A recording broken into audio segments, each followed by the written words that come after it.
Ada satu hal lagi yang mesti kita sempurnakan di akhir Ramadan itu, yaitu zakatul fitr. Sebenarnya sebutan di hadis zakat fitr, tetapi dalam kitab fikih saya tidak tahu kapan dimulai. Misalnya kitab fikih Fathul Mu'in itu menyebutkan zakatul fitrah. Muncul kata fitrah, padahal tadi fitr sama fitrah artinya beda. Fitr itu makan. Kalau fitrah kondisi suci awal lahir. Beda nggak artinya tuh? Ya. Maka disebut zakatul fitr, zakat makan sehari atau makan pagi. Kalau zakatul fitrah, zakat mendapatkan fitrah. Nah, ini yang mana nih yang sahih? Kalau berdasarkan hadisnya, hadis Imam Bukhari dan Muslim dari Ibnu Umar disebutkan faradha Rasulullah sallallahu alaihi wasallam. Rasulullah memfardukan sadaqatul fitri, kalimatnya sadaqatul fitri atau zakatul fitri, dua riwayat. Sedekah fitr enggak ada lafaz fitrah, enggak ada.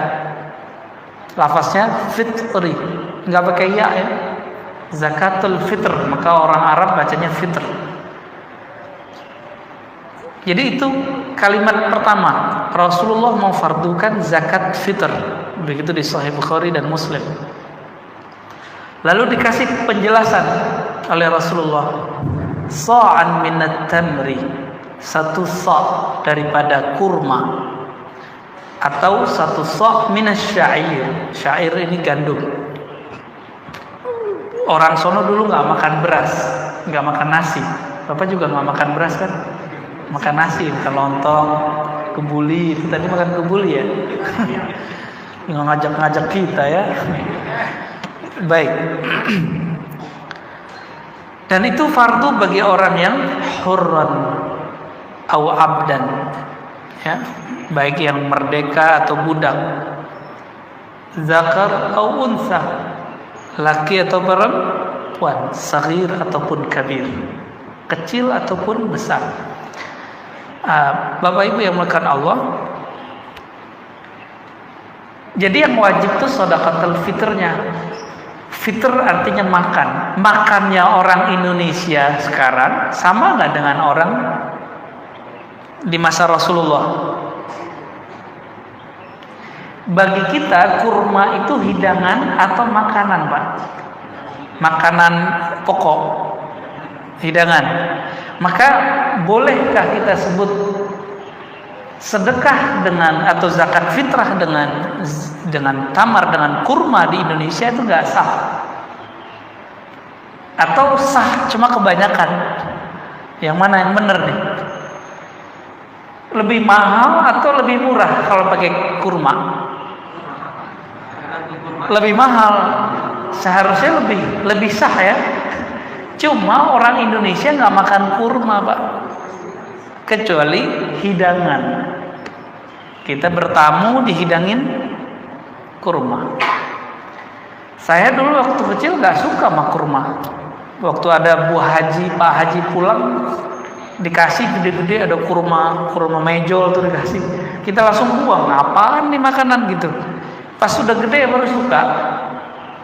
Sekarang itu ya biasa, saya bukanya pakai kurma, sahurnya pakai kurma, nggak pakai nasi Yordan seperti orang Al-Khaif ya. Enak banget di Al-Khaif ya, alhamdulillah. Tapi siap-siap Pak, siang ini kehausan. Nasi kebuli itu bikin haus. Baik. Jadi yang wajib itu kurmanya, gandumnya, atau apa yang dimakan sebagai fitr. Disitulah kemudian muncul perdebatan ulama. Jadi kita nggak bisa maksain. Indonesia makanan pokoknya nasi. Kalau orang Madura dulu pakai apa namanya? Aduh, susah juga nyebutnya. Jagung. Sekarang dicampur sama nasi jagung. Nanti beberapa wilayah di Ambon itu masih ada kali ya yang pakai sagu, ya masih ada beberapa.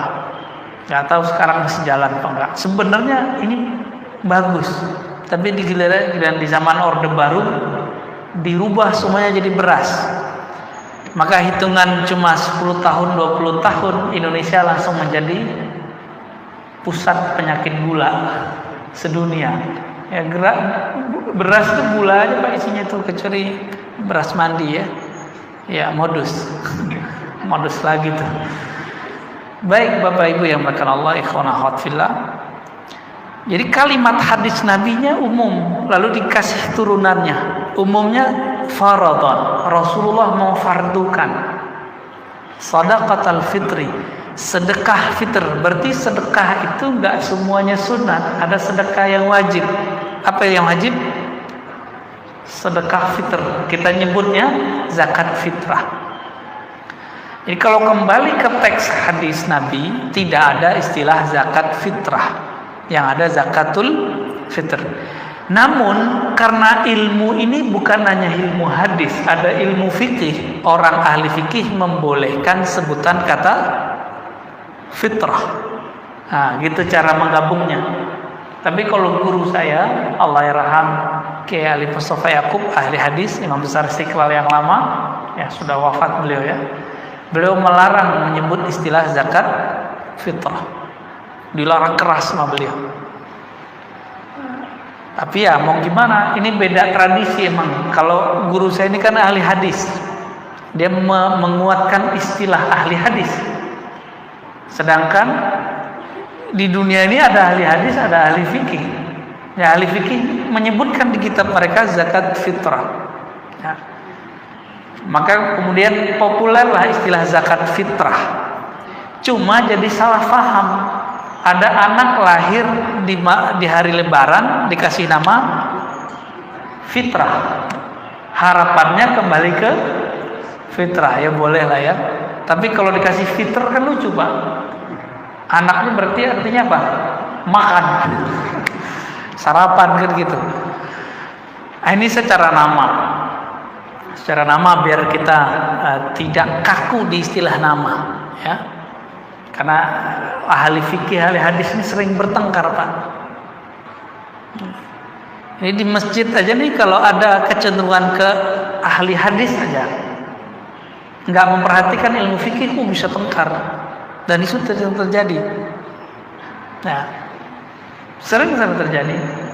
Nah, padahal hadis banyak juga. Jadi orang tuh tengkar bukan karena dia tahu semua hadis, dia cuma tahu sebagian hadis doang. Tahu banyak hadis gak tengkar juga ya. Kemudian zakat fitrah itu berkembang di abad kedua. Ada imam namanya Abu Hanifah, wafat tahun 150 Hijriah, berarti masih salafus soleh. Dia lahir di akhir abad pertama. Abu Hanifah ini diminta jadi hakim agung, gak mau. Kalau kita minta ya, orang-orang zaman sekarang itu malah nyalon jadi PNS, ya gak? Nyalon jadi ketua KPK. Nih banyak nih anggota KPK lagi nggak banyak juga ya, cuma 70-an ya. Gawat itu Pak, gawat negeri ini. Kalau ada orang-orang berwawasan anti nasional, anti nasionalis, anti Pancasila, ini bahaya.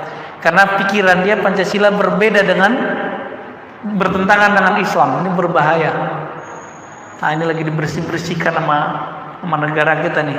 Semoga bisa dibersihkan. Saya khawatir malah tambah menjadi-jadi ntar ya.